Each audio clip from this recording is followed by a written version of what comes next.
What's up guys, Sunheart here. Today we're going to be going over the Walther PDP Pro-X PMM and the Canik TTI Combat. We are going to compare and contrast the two and see which one works better for your needs. So first off, the Canik TTI Combat and the Walther PDPs, they are direct competitors in the market right now.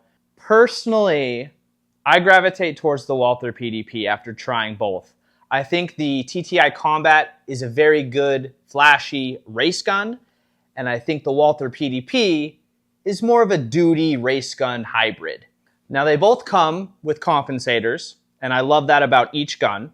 The TTI Combat is a little more heavy by about 2 ounces, but I actually feel like the Walther PDP shoots a little smoother, which is an interesting thing because the TTI Combat goes very far in trying to make it shoot as flat as possible with these cutouts in the actual slide. It goes a step farther than just having a compensator to try and negate some of that recoil. Check out this footage real quick of both pistols being shot.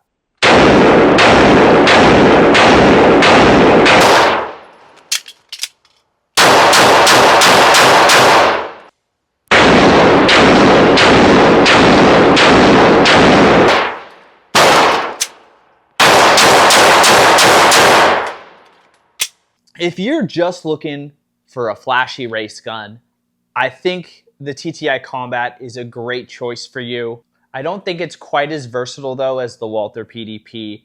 It just overall feels much more well-rounded comparably. The one place that the Canik TTI Combat has the Walther PDP beat is the size of the mag.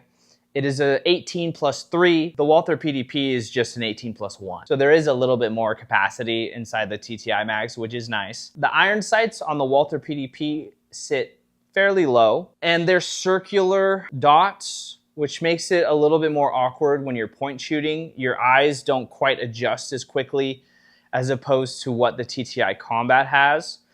So if you're shooting irons, I think the Walther PDP doesn't quite win on the ability to point shoot. And I was actually training with a cop the other day, and he recommended that I put paint marker on the PDP irons so I can get a better visual when I'm coming up for point shooting. So I will say that the TTI has the PDP beat with its irons. It feels so natural with these raised irons to do point shooting. And if you're doing competition, point shooting is gonna be awesome. The TTI Combat does a great job for what it's intended, a race gun. I'm looking for more of a duty style gun.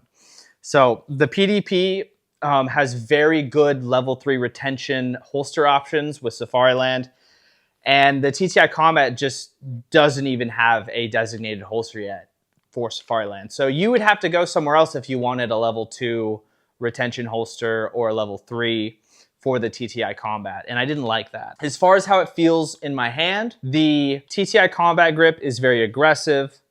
The Walther PDP grip is very robust and larger.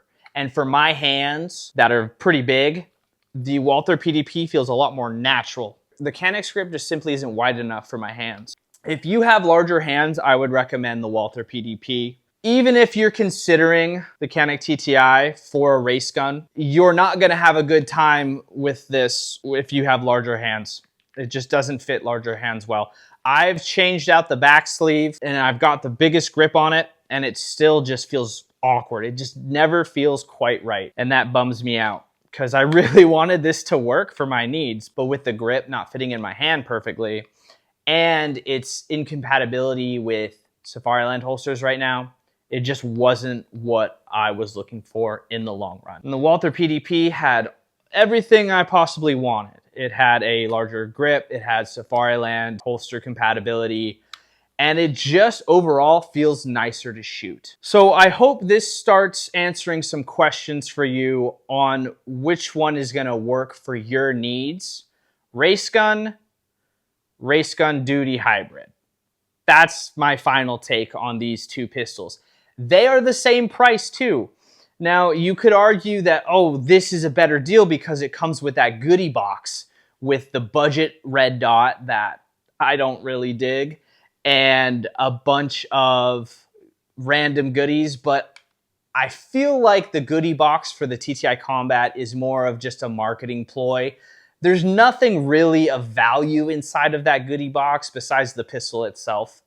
The red dot is budget at best. There are plenty of other options out there that are better. And when you purchase this, you're just getting the pistol and 2 or 3 mags, but you're getting a solid pistol for the price. I feel like Canik was trying to scramble to justify charging almost $1,000 for this pistol, and they threw in all of those goodies to distract buyers. They're like, oh, look at all this cool stuff I get with the pistol. I don't think the TTI is quite worth $1,000. I do think the PDP Pro-X PMM is worth that money. And these are identical in price. And as far as the triggers go, both have very good triggers. I love that the safety's on the trigger on both of them. They are very light. They both feel very good to pull. The TTI Combat's trigger is a little lighter to pull, but they both are just so freaking light. It's hard to tell the difference. It really is. They both come with flared mag wells, and I think that is a super important piece on modern pistols. I am not a fan of non-flared mag wells. The TTI's mag well is a little bit more flared. When you're in the moment reloading, it's not that big of a difference. You can't quite tell.